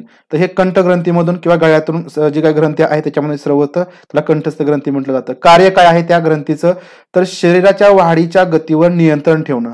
आपली जी शरीराची वाढ असते त्याच्या गतीवर नियंत्रण ठेवण्याचं काम हे कंठ ग्रंथीचं असतं. हाडांचा विकास, रक्ताभिसरण होणं, हाडांचा विकास होण्यासाठी आणि रक्ताभिसरण चांगल्या प्रकारे होण्यासाठी तर या सर्व कामांमध्ये या कंठ ग्रंथीचा या ठिकाणी सहभाग असतो. त्याच्यामध्ये स्रवणारे स्राव असतात तर त्याचा सहभाग असतो. जास्त स्राव झाला तर काय होतं, लक्षात घ्या, महत्वाचं, जास्त स्राव झाला तर काय होतं तर जास्त स्राव झाल्यास हायपरथायरॉइडिझम. हायपरथायरॉइडिझम म्हणजेच या ठिकाणी कंठस्थ ग्रंथीचा आकार वाढणे. कंठस्थ ग्रंथीचा आकार वाढणं हे या ठिकाणी हायपरथायरॉइडिझम मध्ये येतं. जास्त स्राव झाला तर चयापचय क्रियेच्या वेगात वाढ होते. जे चयापचय क्रिया आहे त्याच्या वेगामध्ये या ठिकाणी वाढ होते. अस्वस्थता निर्माण होते. या ठिकाणी जर तुमच्यामध्ये अस्वस्थता निर्माण होत असेल तर यावेळेस या ठिकाणी आपण समजून जायचं की आपल्या कंठस्थ ग्रंथीमधून जे स्रवणारे संप्रेरक आहेत किंवा जे स्राव आहेत त्याचं प्रमाण जास्त झाले. वजन कमी होणं, या ठिकाणी वजन कमी होत असेल. मानसिक गोंधळ निर्माण झाला. मनुष्य भावनाशील होतो. या ठिकाणी जास्त स्राव झाला की मनुष्य ठिकाणी अति भावनाशील होतो, चटकन रागावतो आणि लगेचच त्याच गतीने तो शांत सुद्धा होतो. लक्षात घ्या, जास्त स्राव झाल्यानंतर कंठस्थ ग्रंथीचे स्राव जास्त झाल्यानंतर काय होतं, कंठस्थ ग्रंथीचा आकार वाढतो, त्याला हायपरथायरॉइडिझम म्हणतात. चयापचय क्रियेत वेगाने वाढ होते, अस्वस्थता होते, वजन कमी होते, मानसिक गोंधळ होतो, मनुष्य भावनाशील होतो, इमोशनल होतो, चटकन रागावतो आणि त्याच गतीने तो चटकन शांत होतो. आता याचं जर कमी प्रमाण झालं, स्रावाचं कमी प्रमाण झालं तर काय होतं तर याला हायपरथायरॉइडिझम म्हणतात. या ठिकाणी हायपरथायरॉइडिझम या ठिकाणी वरती जास्त झाला तर हायपरथायरॉइडिझम आणि या ठिकाणी कमी झाला तर या ठिकाणी हायपोथायरॉइडिझम. याच्यामध्ये दोन शब्दामध्ये लक्षात घ्या किंवा शब्द लक्षात घ्या. याच्यामुळे स्राव कमी झाल्यामुळे काय होतं, आयोडीनच्या अभावामुळे कमी झाला गॉयटर होतो, आपल्याला माहिती आहे बघा. मॅक्सोडेमो, याच्यामुळे वजनात वाढ होते, आळस येतो आणि ग्रंथीचं कार्य या ठिकाणी कमी होतं. ज्या काही सर्व ग्रंथी आहेत त्यांचं काम या ठिकाणी कार्य कमी होतं. क्रेटिनिझम, याच्यामध्ये वाढ खुंटते, हाडांचा आणि मज्जासंस्थेचा विकास कमी होतो. आता या ठिकाणी बघा, हाडांचा मज्जासंस्था विकास कमी होतो हे शिक्षणाशी संबंधित आहे म्हणून या ठिकाणी महत्वाचं आहे. वजनामध्ये वाढ होत असेल ती आपण म्हणूया ते शारीरिक आहे, परंतु तरी सुद्धा एक मुलं आपल्या शाळेमध्ये असतात त्याच्यामुळे आपलं एक लक्ष असणं गरजेचं असतं की मुलांचा शारीरिक मानसिक विकास कशा प्रकारे होतो. त्याच्यामुळे या सर्व ग्रंथीचा संबंध त्याच्याशी असतो म्हणून आपल्याला या सर्व ग्रंथी अभ्यासासाठी आहेत, याच्यावरती प्रश्न विचारले जातात. अशा प्रकारे या ठिकाणी हायपोथायरॉइडिझम आणि या ठिकाणी जास्त प्रमाण झालं तर हायपरथायरॉइडिझम. तर हे या ठिकाणी लक्षात घ्यायचं आहे, लक्षात ठेवायचं आहे. पुढे या ठिकाणी जी ग्रंथी आहे महत्वाची ती मस्तिष्क ग्रंथी किंवा शीर्ष ग्रंथी, त्याला पीयूषिका ग्रंथी असं सुद्धा म्हटलं जातं, पिट्युटरी ग्लॅन्ड असं म्हटलं जातं. ती मेंदूच्या तळाशी असते, तिचं जे स्थान आहे ते मेंदूच्या तळाशी असतं. लक्षात घ्या, मस्तिष्क ग्रंथी शीर्ष ग्रंथी किंवा पीयूषिका ग्रंथी. आता जे स्राव असतात ते स्राव किंवा ठिकाणी आपण म्हणूया की जे संप्रेरक असतात, हार्मोन्स असतात, तर त्याच्यामध्ये ग्रोथ हार्मोन्स म्हणजे वाढीचे हार्मोन असतात, त्यालाच FSC असं सुद्धा म्हटलं जातं. यांचं कार्य काय आहे, काम काय असतं, तर शरीराची वाढ होणं, तर हे या ठिकाणी कार्य मस्तिष्क ग्रंथीचं, शीर्ष ग्रंथीचं किंवा पीयूषिका ग्रंथीचं असतं. वृक्कामधील पाण्याचं पुनःशोषण करून घेणं हे कार्य या ग्रंथीचं आहे. इतर ग्रंथी कार्यावरती नियंत्रण ठेवणं, इतर ज्या काही ग्रंथी असतात त्या ग्रंथीच्या कार्यावरती नियंत्रण ठेवण्याचं काम या शीर्ष ग्रंथीचं किंवा पीयूषिका ग्रंथीचं असतं. शरीराचं परिपक्वन होण्याशी संबंधित ही ग्रंथी आहे. म्हणजे शरीराचं परिपक्वन म्हणजे याचं जर प्रमाण कमी जास्त झालं तर याच्यावरती परिणाम होत असतो. आता या मस्तिष्क ग्रंथीचा परिणाम हा शरीरावरती होतो, त्याचबरोबर मनावरती सुद्धा होत असतो. लक्षात घ्या, मानसिक आणि या ठिकाणी शारीरिक वरती सुद्धा परिणाम होत असतो. आता ग्रंथीचा स्राव या ठिकाणी जर जास्त स्राव, हार्मोन जास्त सिक्रेट झाले तर शरीराची वाढ ही राक्षसी प्रमाणावरती होते. या ठिकाणी मोठा माणूस होतो, त्याची वाढ या ठिकाणी मोठ्या प्रमाणामध्ये होत असते. याचं कारण म्हणजे या ठिकाणी या पिट्युटरी ग्लँड असेल, मस्तिष्क ग्रंथीमधून जे स्राव असतात ते मोठ्या प्रमाणात सिक्रेट होत असतात. आता मानसिक दृष्ट्या काय परिणाम होतो, स्राव जास्त झाले तर तो मनुष्य भांडखोर होतो, काटेकोर वागणारा होतो, म्हणजे या ठिकाणी लिमिटमध्ये वागणारा होतो, काटेकोरपणे वागणारा होतो. म्हणजे या ठिकाणी लक्षात घ्या, जो मनुष्य भांडखोर असेल, काटेकोरपणे वागणारा असेल, त्याच्यामध्ये या ठिकाणी लक्षात घ्या पिट्युटरी ग्लँड मध्ये जास्त हार्मोन्स स्रवतात. आता जर प्रमाण कमी झालं, स्राव कमी झाला तर याच्यामुळे बुटका होतो, मनुष्य बुटका होतो, बालक बुटका होतो, त्याची वाढ खुंटते, लैंगिक अपरिपक्वता येते. बुद्धिमत्तेवरती मात्र कोणत्याही प्रकारचा परिणाम होत नाही. लक्षात घ्यायचं आहे तुम्हाला, हा प्रश्न किंवा हा शब्द विचारला जाऊ शकतो, याच्यावरती प्रश्न विचारला जाऊ शकतो की जर या ठिकाणी पिट्युटरी ग्लँड तर ही मेंदूशी संबंधित आहे, याचा स्राव या ठिकाणी जर कमी झाला तर बुद्धिमत्तेवरती कोणत्या प्रकारचा परिणाम होतो, तर कोणत्याही प्रकारचा परिणाम या ग्रंथाचा स्राव कमी झाला म्हणून होत नाही, हे लक्षात घ्या. मानसिक दृष्ट्या काय परिणाम होतो, तर निराशा येते, भीती निर्माण होते. निराशा येणं, भीती निर्माण होणं या ठिकाणी या स्रावाचं प्रमाण कमी झाल्यामुळे या ठिकाणी होत असतं. मस्तिष्क ग्रंथ, शीर्ष ग्रंथी किंवा पीयूषिक ग्रंथी याच्याविषयी ही माहिती तुम्हाला समजली असेल. पुढची ग्रंथी आहे बघा उर्कस्थ ग्रंथी. आता उर्कस्थ ग्रंथी हे किडनीच्या वरच्या बाजूला असते. लढणे आणि पलायन यांच्याशी ही निगडीत असते. लढणे म्हणजे या ठिकाणी बघा आपल्या समोर काहीतरी आलं, समजा वाघ वगैरे आला तर त्यावेळेस आपल्याला या ठिकाणी संकेत करणारी ही ग्रंथी आहे असं पण म्हणता येईल. पलायन करणं किंवा या ठिकाणी लढणे म्हणजे काहीतरी युद्ध करण्याची परिस्थिती त्या ठिकाणी आली, भांडाचं त्या ठिकाणी कारण आलं तर त्या ठिकाणी आपण लढवू शकतो, याचा संबंध या ठिकाणी उर्कस्थ ग्रंथीशी असतो. आता याच्याशी संबंधित हा एक स्राव आहे ऍड्रेनलिन नावाचा स्राव असतो, उर्कस्थ ग्रंथी स्रवते. तर हा स्राव या ठिकाणी रक्तात मिसळल्यावरती राग आहे, राग किंवा भीती या भावना जागृत होतात. ज्यावेळेस राग किंवा भीती या भावना जागृत होतात आपल्यामध्ये, अशा प्रकारची परिस्थिती निर्माण होते, त्यावेळेस आपण समजून जायचं की आपल्या रक्तामध्ये आता हा ऍड्रेनलिन नावाचा जो काही स्राव आहे तो मिसळलेला आहे. माणूस स्नायूंचं या ठिकाणी आकुंचन करू शकतो. स्नायूंचं आकुंचन करणं तर हे जे काय आहे तर हे या ठिकाणी उर्कस्थ ग्रंथीशी म्हणजेच ऍड्रेनल स्रावाशी संबंधित आहे. स्नायूंचं आकुंचन करणं ऍड्रेनल स्रावाशी संबंधित आहे. राग किंवा भीती भावना जागृत होणं ऍड्रेनल स्रावाशी संबंधित आहे. किंवा या ठिकाणी आपण म्हणूया उर्कस्थ ग्रंथी ही लढणे किंवा पलायन किंवा ऍड्रेनल स्राव हा लढणे किंवा पलायनशी संबंधित आहे.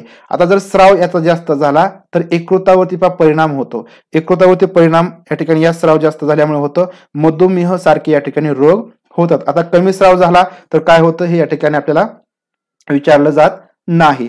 आता उपकंठस्थ ग्रंथी, चौथी महत्वाची ग्रंथी आहे बघा उपकंठस्थ ग्रंथी. आपण कंठस्थ ग्रंथी बघितली, मेन ग्रंथी ही उपकंठस्थ ग्रंथी आहे. याच्यामध्ये जो स्राव असतो तर तो स्राव कोणता आहे तर बघा पॅराथायरॉक्सिन नावाचा जो स्राव असतो तो उपकंठस्थ ग्रंथीमधून स्रवतो. याचं कार्य कोणतं आहे तर कॅल्शियम आणि फॉस्फरसच्या योग्य उपयोगावरती नियंत्रण.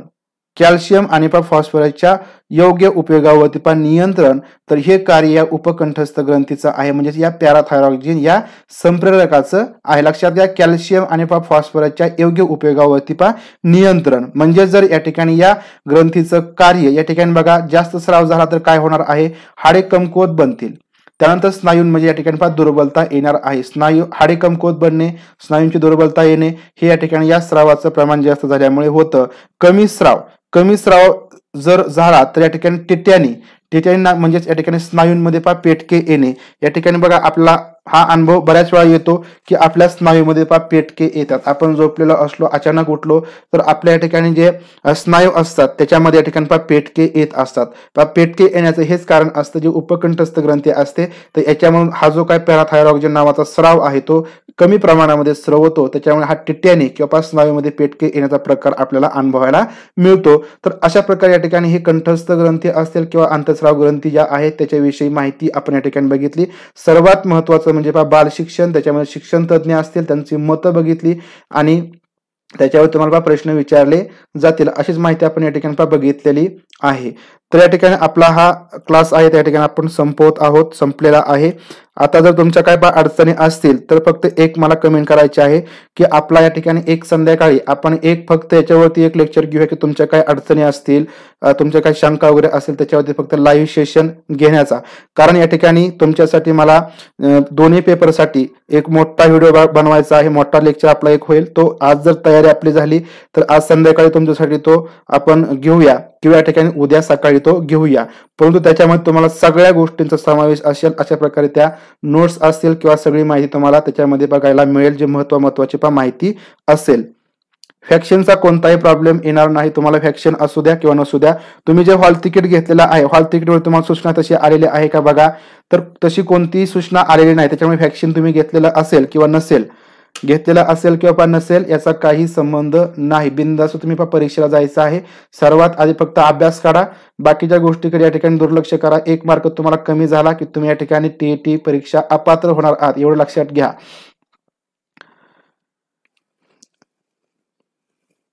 या ठिकाणी तयारी जर झाली तर आज आपण घेणार आहोत, तयारी जर झाली तर घेणार आहोत, कारण या ठिकाणी त्याच्यामध्ये सगळ्या पॉईंटचा मला समावेश करायचा आहे, कोणताही पॉईंट त्याच्यामध्ये राहिला नाही पाहिजे.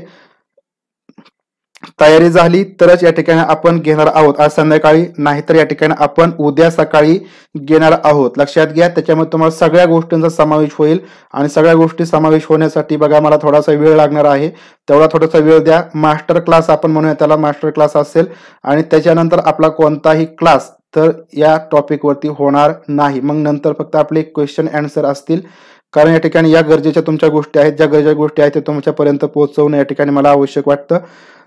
ठीक आहे पा सर्वांना या ठिकाणी नमस्कार.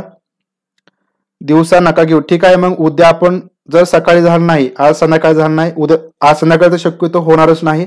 आज संध्याकाळी तुम्ही मला कमेंट करा, आपण बाकीच्या तुमच्या ज्या काही अडचणी असतील, तुमच्या ज्या काही शंका असतील त्या तुम्ही संध्याकाळी मला विचारू शकता.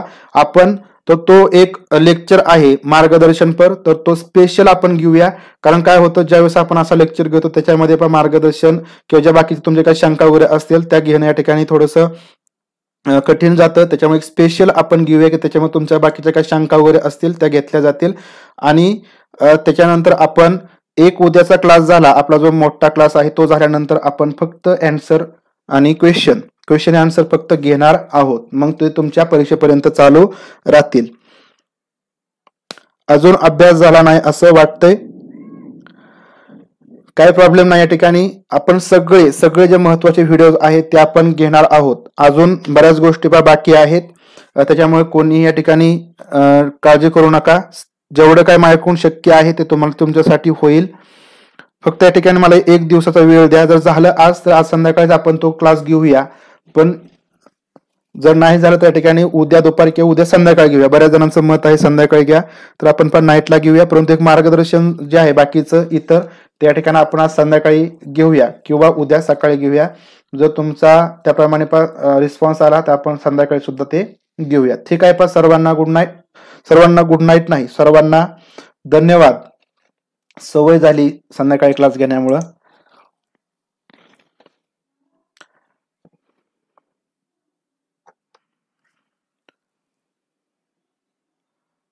ओके, संध्याकाळी घेईल. ठीक आहे संध्याकाळी घेईल, नक्की संध्याकाळी घेईल. जर आज झाला तर आज संध्याकाळी, जर नाही झाला तर उद्या संध्याकाळी कन्फर्म घेईल. तोपर्यंत या ठिकाणी माझी तयारी होईल आणि जर तयारी पूर्ण झाली तर उद्या सकाळी दुसरा एखादा क्लास आपण घेऊया प्रश्नाविषयी किंवा बालमानाचे जे काही वस्तुनिष्ठ प्रश्न आहेत ते आपण घेऊया.